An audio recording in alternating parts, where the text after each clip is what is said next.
introduction? Okay, thank you. We're going to cover an introduction to proof writing. The first types of proofs are direct proofs.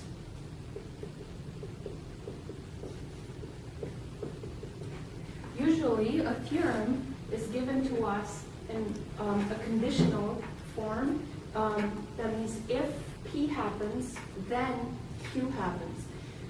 So P is called in this case a hypothesis statement, and Q is the conclusion.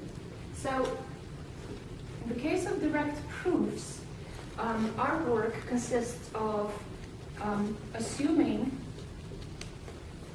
P is true, and then through a sequence of logical arguments, we must arrive to Q as true. So let's take an example.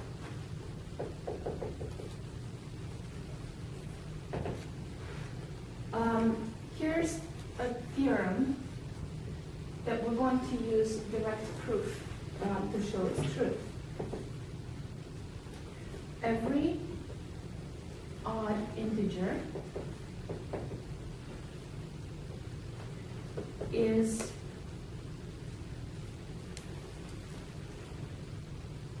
the difference of two perfect squares.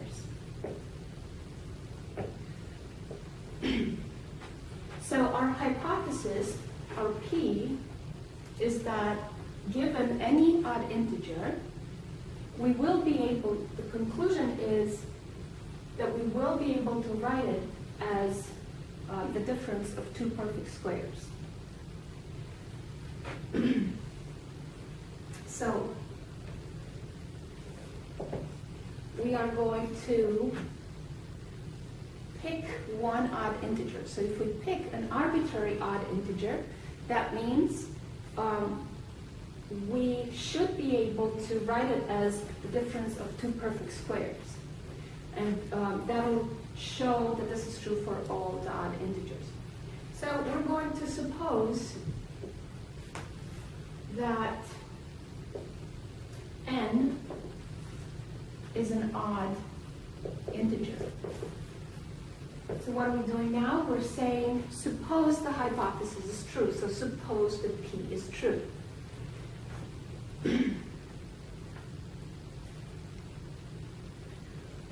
Then, well, now we have to interpret that, use the fact that n is odd, and write it in some way that might be useful to us. So how do we write odd integers in general? N then can be written in the form 2k plus 1 for some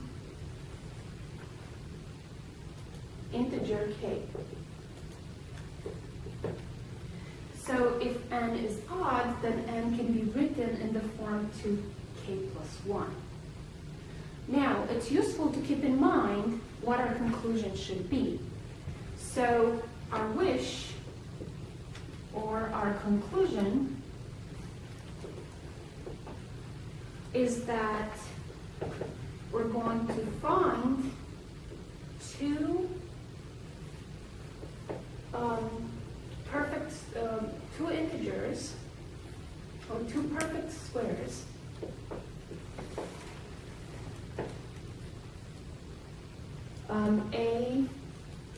such that when we subtract them, we will get n. So that when subtracted, they equal n. All right.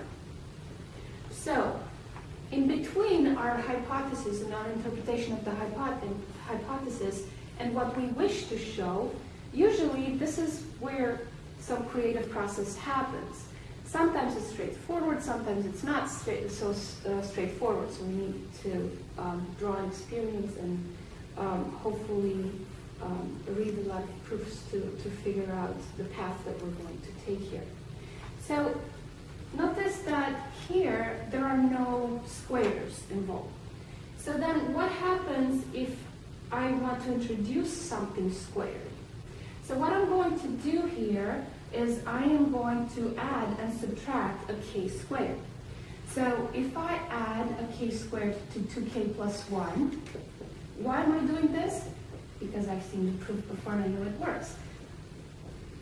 And I subtracted, I have not changed my expression at all. So I'm adding and subtracting k squared, and therefore I'm just adding 0. So I haven't changed the expression.